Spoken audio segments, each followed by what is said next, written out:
तो अब दलित भी जो है यही सोच रहा है कि जब ओम प्रकाश राजभर जी हमारे बच्चों की समस्या, हमारी समस्या को जो है विधानसभा में उठाने का काम कर रहे हैं, तो क्यों ना हम ओम प्रकाश राजभर को ही चुने। तो इसलिए जो है पूरी तरह से दलित समाज जो है हम लोगों के साथ जो है लामबंद। उत्तर प्रदेश के अंदर सारी जातियों के लोग नेता हैं वहाँ पर, लेकिन जहाँ भी ओबीसी की बात आ जाती है, एससी माइनॉरिटी की बात आती है, तो माननीय ओम प्रकाश राजभर ही एकमात्र नेता है जो खड़े होकर कहते हैं कि 18% अगर मुसलमान है यहाँ पर तो क्यों नहीं उप मुख्यमंत्री बन जाता है, क्यों ना वो अपने विभाग का ही मंत्री बन जाता है, क्यों नहीं बनाते हैं लोग। कारण क्या है कि ये लोग चाहते ही नहीं है कि माइनॉरिटी और ओबीसी का कोई नेता और एससी का खड़ा हो सके। बताइए कितनी बार हमारे नेता ने कहा है कि युवाओं को जो है रोजगार मिलना चाहिए। वो बीटीसी बीएड वाला जो मैटर था 2011 का मैटर, उसको किसने उठाया विधानसभा में? माननीय ओम प्रकाश राजभर जी ने।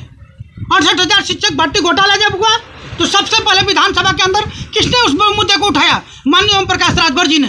तो और भी तो जो ओबीसी के नेता हैं उनसे सवाल बनता है कि नहीं बनता है? नेता प्रतिपक्ष से भी सवाल बनता है कि ये ओबीसी का मुद्दा था तो क्यों नहीं उठाया, और नहीं भी उठाया तो माननीय ओम प्रकाश राजभर के पीछे खड़ा क्यों नहीं हुआ जब उन्होंने मुद्दा उठाया? महिलाओं के आरक्षण का मुद्दा कौन उठाता रहा है 20 वर्ष से? माननीय ओम प्रकाश राजभर जी। लोकसभा घोसी में है और घोसी का क्या हाल है, जनता से हमने तमाम बात किया, लेकिन कार्यकर्ताओं से भी बात करेंगे कि सुभाषपा पार्टी के नेताओं का भी क्या हाल है, क्योंकि चुनाव प्रचार में ये लोग भी जनता से मिल रहे हैं और तैयारी क्या है और किस मकसद से ये लोग कर रहे हैं, क्योंकि विपक्षी भी लगी है और उन लोगों का कहना है कि यहाँ से फिर ओम प्रकाश राजभर को करारा हार होगा। अब देखा जाए कि क्या तैयारी है और किस तरह से लोगों का जो है विचार मिल रहा है। फिलहाल हमारे साथ है प्रीतम कनौजिया जी, स्वागत है वी न्यूज़ इंडिया में। जी बहुत बहुत धन्यवाद भैया आपका। आज आप लोग का घोसी में किस तरह का आना हुआ? घोसी में देखिए हम लोग को भेजा गया है कि जो भी हम लोग का संगठन काम है, संगठन काम और लोगों का जो है मन है, सबसे बड़ा चीज़ होता है जो मन है, लोगों का हमको मन टटोलने के लिए भेजा गया है कि आखिरकार लोगों के मन में क्या चल रहा है, क्या दिखता है जनता में। लोगों की समस्या जो है जमीन की ना, वो कोई उठाने वाला नेता है या नहीं है। अच्छा। और यही जो जनता ढूंढ रही थी कि आखिरकार कोई लोकसभा घोषित से भी ऐसा व्यक्ति मिल जाए, ओम प्रकाश राजभर के जैसा मिल जाए, जो हम लोगों की बात को जो है दिल्ली तक पहुंचा दे। अच्छा। तो लोगों के लिए जो है जो उत्सुकता बढ़ी थी, वो उत्सुकता तो माननीय ओम प्रकाश राजभर जी ने यहाँ अरविंद राजभर जी को उतार करके पूरा कर दिया है। अच्छा। अब लोगों का जो है मोटिवेशन जो है अब जो है माननीय हमारे डॉक्टर अरविंद राजभर जी की तरफ बढ़ रहा है धीरे धीरे, और लोग कह रहे हैं कि बस हमारे क्षेत्र में नेता आ जाए। अच्छा। क्षेत्र में नेता आ जाए भैया, वोट हम लोग उनको देना है, क्योंकि जिस तरह से उनके पिताजी जो है माननीय ओम प्रकाश राजभर जी जो है हम लोग की आवाज़ विधानसभा में उठा रहे हैं, ठीक उसी तरह से हम लोग चाहेंगे कि आने वाले समय में जो है माननीय अरविंद राजभर जी हमारे यहाँ से जीत कर जाए और लोगों की आवाज़ वहाँ उठाए। प्रत्याशियों से अगर देखा जाए तो दलित समाज जो है अपने बीएसपी पार्टी को ज़्यादा लाइक करते हैं। बीएसपी पार्टी ने कैंडिडेट अभी हाल ही में देखा जाए तो बालकृष्ण चौहान को दे दी है, जबकि चौहान भी लोग बालकृष्ण चौहान के जो है खेमे में आने की संभावना जताई जा रही है।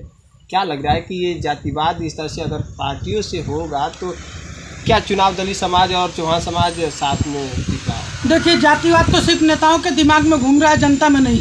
अच्छा। जनता जो है बालकृष्ण चौहान को पहले भी देखी है, ऐसा नहीं है।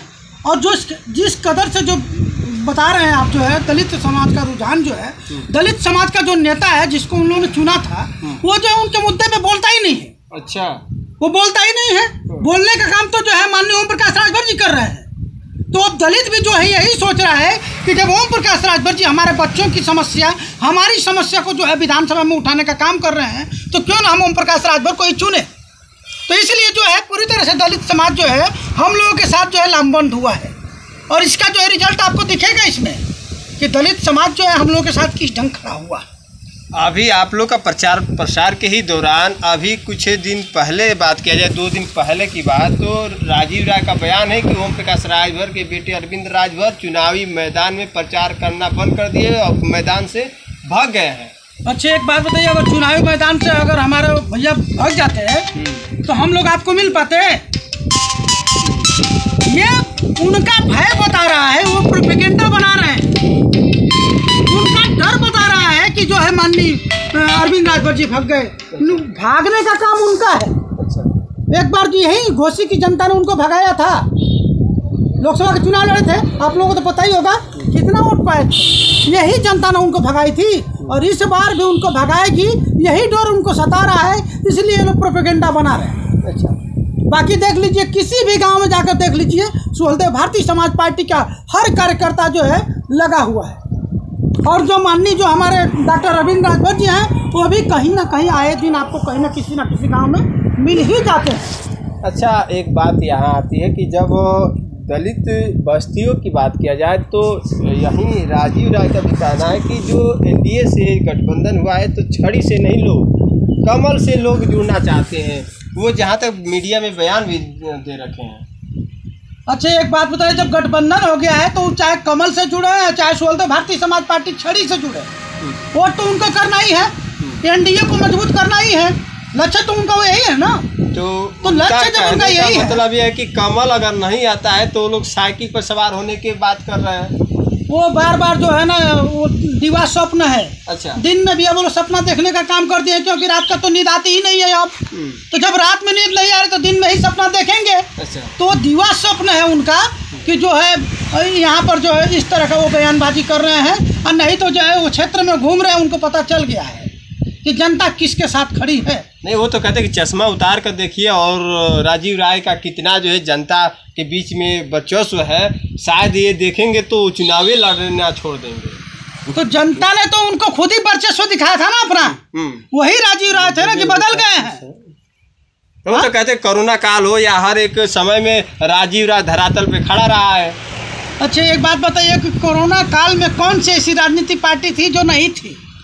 वो तो जो जहाँ थे लोग, सब लोग अपने अपने लोगों में व्यस्त थे, अपने अपने लोगों की मदद करने का काम कर रहे थे। नहीं, वो तो अपने आप को गिनाते हैं कि हमारे सिवा कोई दूसरा। भाई ठीक है, अपने मुंह से बड़ाई करना आज के दिन में कोई दिक्कत नहीं है, करना चाहिए। अच्छा, हम तो कहते हैं अपनी बड़ाई करनी चाहिए खुद, कोई दिक्कत नहीं है, करें।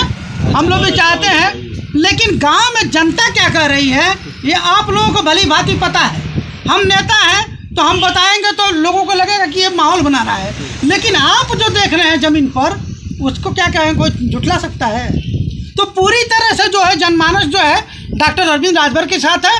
और ये जनमानस खड़ा क्यों है, इसका कारण है। कारण ये है कि पूरे विधानसभा जो है अपना उत्तर प्रदेश के अंदर सारी जातियों के लोग नेता हैं वहाँ पर, लेकिन जहाँ भी ओबीसी की बात आ जाती है, एससी माइनॉरिटी की बात आती है, तो माननीय ओम प्रकाश राजभर ही एकमात्र नेता है जो खड़े होकर कहते हैं कि 18% अगर मुसलमान है यहाँ पर तो क्यों नहीं उप मुख्यमंत्री बन जाता है, क्यों ना वो अपने विभाग का ही मंत्री बन जाता है, क्यों नहीं बनाते हैं लोग? कारण क्या है कि ये लोग चाहते ही नहीं है कि माइनॉरिटी और ओबीसी का कोई नेता और एससी का खड़ा हो सके। और यही कारण है कि इन लोगों को जनता जो है अब समझ चुकी है, धीरे धीरे इन लोगों को रसातल में भेजने का काम कर रही है। और ये वही लोग बोल रहे हैं जिनको जनता ने नकार चुकी है, चाहे बालकृष्ण चौहान जी हो और चाहे आपके जो है राय साहब हो, दोनों लोगों को जो है जनता ने नकारा है। और इस बार भी घोसी की जनमानस जो है इन लोगों को नकारेगी। अच्छा, ये बताइए, यही पार्टी से कई लोग बगावत करते हुए नजर आ रहे हैं, जबकि ये कह रहे कि समाजवादी पार्टी को फिर से जीत दिलाएंगे। उपचुनाव में भी हाल यह हुआ था कि ओम प्रकाश राजभर को करारा हार का सामना करना पड़ा। इस समय फिर से जो है ज़्यादा अंतर से करारा हार का सामना करना पड़ा। कि कैसे आप लोग इसको जो है जवाब देने का काम कर रहे हैं? ऐसा आने के कारण क्या है कि हर समाज के लोग जो है कहीं ना कहीं दलगत हैं, 2-4 घर, 5 घर, 10 घर, तो वो लोग इस तरह का बयानबाजी करते हैं। अब वो लोग के पास में कोई मुद्दा बचा नहीं है कि लोगों के बीच में मुद्दा लेकर जाएं। बताइए, रोजगार का मुद्दा लेकर जा सकते हैं वो लोग, किसानों का मुद्दा लेकर के जा सकते हैं लोग, गरीबों का मुद्दा लेकर के वो लोग जा सकते हैं। 5-5 बार पर सरकार में वो लोग रहे हैं, क्या जातिगत जनगणना का मुद्दा लेकर के जा सकते हैं जनता के बीच में? किस तरह से वो लोग जाएंगे, क्या मुंह दिखाएंगे जनता को? सरकार में रहने के बावजूद भी अगर जनता का काम उन लोगों ने नहीं किया है तो जाहिर सी बात है कि जनता को ठगने का काम उन लोगों ने किया। वहाँ करना ही क्या है? आप जो है गांव में घूम करके गांव की समीक्षा करके वहाँ जाकर बोलिए कि हमारे क्षेत्र में ये समस्या है। जनप्रतिनिधि का यही काम होता है और ये बखूबी हमारे माननीय जो है नेताजी ओम प्रकाश राजभर जी जो है पूरी तरह से ये काम करने का काम विधानसभा में करते हैं। बता रहे हैं कि जन मुद्दों की बात, तो क्या लग रहा है कि युवाओं के रोजगार के बारे में आपके नेताजी उस पर सोच विचार किए हैं? अच्छा, एक बात बताइए, कितनी बार हमारे नेता ने कहा है कि युवाओं को जो है रोजगार मिलना चाहिए। वो BTC BEd वाला जो मैटर था 2011 का मैटर, उसको किसने उठाया विधानसभा में? माननीय ओम प्रकाश राजभर जी ने। 68,000 शिक्षक भर्ती घोटाला जब हुआ तो सबसे पहले विधानसभा के अंदर किसने उस मुद्दे को उठाया? माननीय ओम प्रकाश राजभर जी ने। तो और भी तो जो OBC के नेता हैं उनसे सवाल बनता है कि नहीं बनता है? नेता प्रतिपक्ष से भी सवाल बनता है कि ये OBC का मुद्दा था तो क्यों नहीं उठाया, और नहीं वो उठाया तो माननीय ओम प्रकाश राजभर के पीछे खड़ा क्यों नहीं हुआ जब उन्होंने मुद्दा उठाया? महिलाओं के आरक्षण का मुद्दा कौन उठाता रहा है 20 वर्ष से? माननीय ओम प्रकाश राजभर जी। कि महिलाओं को भी लोकसभा और विधानसभा के अंदर जो है 50% का आरक्षण मिलना चाहिए। बताइए, जब हम लोगों ने गठबंधन NDA से किया है उसके बाद ही तो आरक्षण 33 और झुकाव बढ़ रहा है, क्योंकि जाति की जनगणना कराने के लिए माननीय ओम प्रकाश राजभर जी ने सड़क से लेकर सदन तक चिल्लाने का काम किया है। अब ये लोग भी कह रहे हैं कि जाति जनगणना कराएंगे। तो सरकार में क्या कर रहे थे आप लोग? काठ का उल्लू बने थे, काठ का उल्लू बने थे आप लोग सरकार में रह करके। कि ये चीज़ नहीं याद आई आप लोगों को? शिक्षा के लिए उन्होंने